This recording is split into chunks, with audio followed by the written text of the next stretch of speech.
तो सबसे पहली बात, ब्रह्मचर्य क्या है, ठीक है।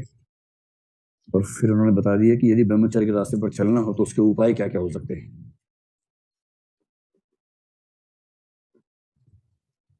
तो ब्रह्मचर्य का सामान्य मतलब, एक तो मन वचन कर्म तो लिखना है शुरू में, है ना। तो क्या है, मन वचन तथा कर्म से।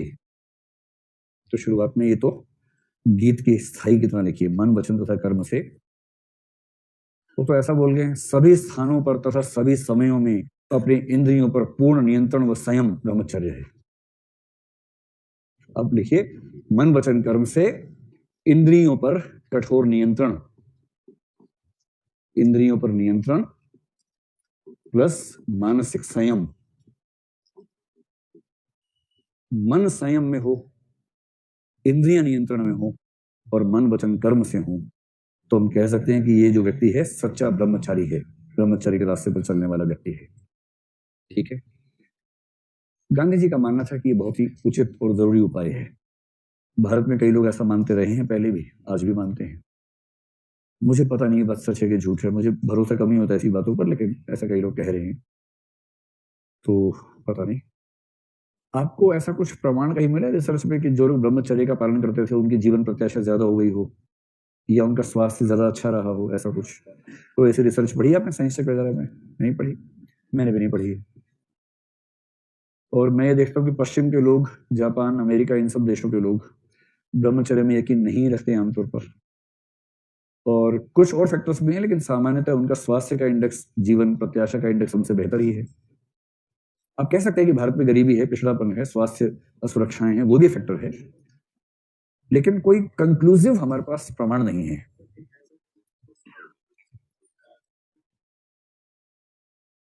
ये कहने कि पतंजलि सूत्र में, योग सूत्र में लिखा है, पतंजलि द्वारा लिखित योग सूत्र में लिखा है कि ब्रह्मचर्य का सही पालन करने से व्यक्ति की स्मृति बहुत अच्छी हो जाती है। लेकिन स्मृति से क्या होगा? अगर आपको ज्यादा याद रहता भी है और जीवन की सहजताएं सारी खत्म हो गई, तो याद करके भी क्या करोगे उसके बाद? बौद्धिक क्षमता बढ़ जाती है, आध्यात्मिक क्षमता बढ़ जाती है, बढ़ा लो भाई, ठीक है। योग सूत्र में पतंजलि जी कह गए हैं तो अच्छी बात है।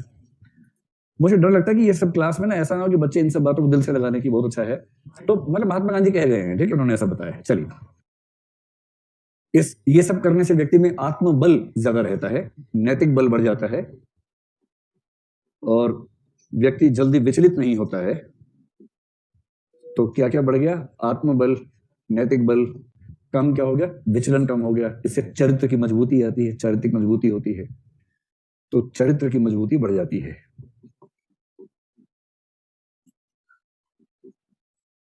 मतलब ब्रह्मचर्य का मतलब अगर ये है कि ऐंद्रिक सुखों का जो सेवन है वो सीमित मात्रा में हो, संयमित मात्रा में हो, ठीक तरीके से हो, तो इससे अच्छी तो कोई बात ही नहीं है। पर अगर इसका मतलब ये है कि व्यक्ति को अपनी सहजताओं से दूर हो जाना चाहिए, तो ये थोड़ा सा चिंतित करने वाला प्रसंग हो सकता है, लेकिन इस पर बल भारतीय परंपरा में ठीक ठाक दिया गया है। महात्मा गांधी से किसी ने पूछा कि बापू बहुत अजीब अजीब विचार आते हैं, कैसे मैनेज करें? तो एक बार यही वाला व्यक्ति ओशो रजनीश के पास चला गया। ओशो से बोला आपसे कुछ पर्सनल बात करनी है। बोले हाँ बताओ क्या बात है? कि मुझे ना ऐसे ऐसे मन में भाव आते हैं और मैं बहुत कोशिश करता हूँ ऐसे भाव मन में ना आए, तो कभी कभी ऐसा स्वप्न आ जाता है, मैं समझ नहीं पा रहा हूँ मैं कैसे कंट्रोल करूँ, मैं बहुत परेशान हूँ इस बात से। ओशो बोले तो ठीक तो है, क्या दिक्कत है? बोले नहीं, मैं चाहता हूँ कि मेरे मन में ऐसे भाव ना आए, मैं ब्रह्मचर्य चाहता हूँ। बोले यही तो पागलपन है, मत चाहो ना, सहज रहो, स्वस्थ हो, ठीक हो। अगर स्वस्थ हो तो ऐसे भाव तो आएंगे भाई। तो अगर किसी व्यक्ति के उस उम्र में, जिस उम्र में ऐसे भाव आने स्वाभाविक माने जाते हैं, 5 साल का बच्चा ऐसी बात करे तो खराब लगेगा पूरा, ये ज्यादा ही हो गया भाई, ये तो ये तो बहुत ही ज्यादा हो गया। लेकिन टीनेजर है, 14, 15, 16, 18 साल के बाद का बच्चा है, और कम से कम 25-30 की उम्र तक का सामान्य व्यक्ति है, अगर उसके मन में ऐसे भाव प्रबल रूप में आते हैं तो ठीक है। नहीं आते हैं तो इस समय चिकित्सा की जरूरत है, सीधी सी बात है, मनोरोग का शिकार है इसका मतलब। तो मनुष्य अपनी सहजताओं से क्यों वंचित हो? किंतु सहजता का मतलब अनियंत्रित होकर बैल हो जाना नहीं है। छोटा बैल होने में और सहज मनुष्य होने में अंतर होता है। तो मनुष्य सहज हो, किंतु जिसको बोलते हैं ना, तेन तट्टेन भुंजी था, त्याग पूर्वक भोग करो। जीवन में सुख जो है उनको उतनी ही मात्रा में कंज्यूम करना चाहिए जितने मानसिक स्वास्थ्य के लिए, सामूहिकता के लिए, सामाजिकता के लिए सुरक्षित है, उतना हो तो ठीक है। ये सबसे सही सूत्र है। इसके इस तरफ जैन है, उस तरफ चारवाक बैठे हुए हैं। तो ना चार्वाक होने की जरूरत है, ना जैन होने की जरूरत है, अपना सहज रास्ता। ठीक है, उपाय बता गए हैं, ध्यान से समझ लीजिए इन उपायों को। ठीक है, पहला उपाय है तामसिक भोजन से बचना है।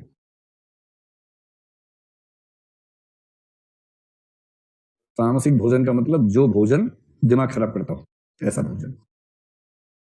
तो जैसे कुछ लोग बोलते हैं प्याज लहसुन भी वैसा है, मिर्च वैसा भोजन है, मसालेदार भोजन वैसा भोजन है। हाँ। डेमोग्राफी में कुछ लोग ऐसा मानते हैं, और शायद सही मानते हैं, कि आप वैसा ही सोचेंगे जैसा आप भोजन करेंगे। ये बात एब्सोल्यूट सेंस में तो सही नहीं है, लेकिन कुछ हद तक सही है। आपके भोजन की प्रकृति से, मतलब शरीर की प्रकृति तय हो ही जाती है, मोटापा है या नहीं है, न्यूट्रिशंस कैसे हैं, वो तो होता ही है। आपके भोजन की सात्विकता से विचारों की सात्विकता का लिंक भी होता है, ऐसा बहुत लोग मानते हैं और क्लेम तो करते हैं। यदि तामसिक भोजन ज्यादा होगा तो वो हमारी वैसी प्रवृत्तियों को भड़काएगा, उत्तेजनाओं को भड़काएगा। यदि भोजन सात्विक है तो वो उत्तेजनाओं को शमित करेगा, शांत करेगा, और इसलिए उस व्यक्ति की इच्छाओं में, इंटेंसिटी ऑफ इच्छाओं में अंतर दिखेगा। इसलिए पहली बात बोल दिया कि तामसिक भोजन नहीं करना है।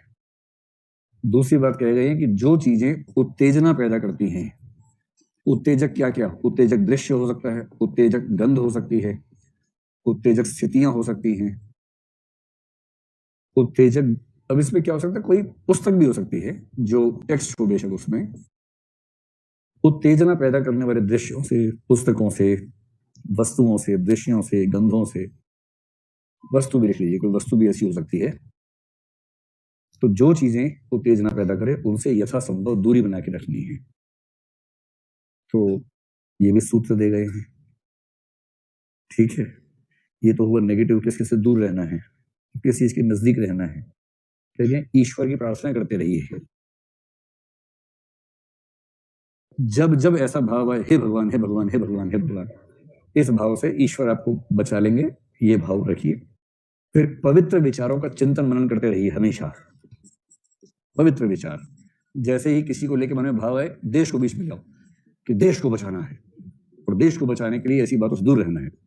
इससे तुरंत उस समय के लिए तात्कालिक शांति मिल जाती है, फिर आप पवित्र विचारों के साथ आगे चल सकते हैं। और अंत में तो ऐसा बोल गए हैं कि स्वाध्याय और सामाजिक हित में लगातार लगे रहने से ऐसे विचार आते ही कम हैं। कोई एनजीओ ज्वाइन कर लीजिए, रात दिन समाज के हित में काम कीजिए, ऐसे भाव आएंगे ही नहीं। हालांकि कई लोग वहां भी कुछ व्यवस्था निकाल लेते हैं कि वही एनजीओ में गए, आंदोलन में गए, वही अपना आंदोलन हो गया, दोस्ती हो गई, वही मोहब्बत हो गई। लेकिन मूल प्रकृति वही है ना। उस मूल प्रकृति वाला इंसान जहां भी जाएगा वही रास्ता निकालेगा कहीं ना कहीं, क्योंकि मूल नेचर कैसे चेंज करेंगे आप किसी की। चलिए।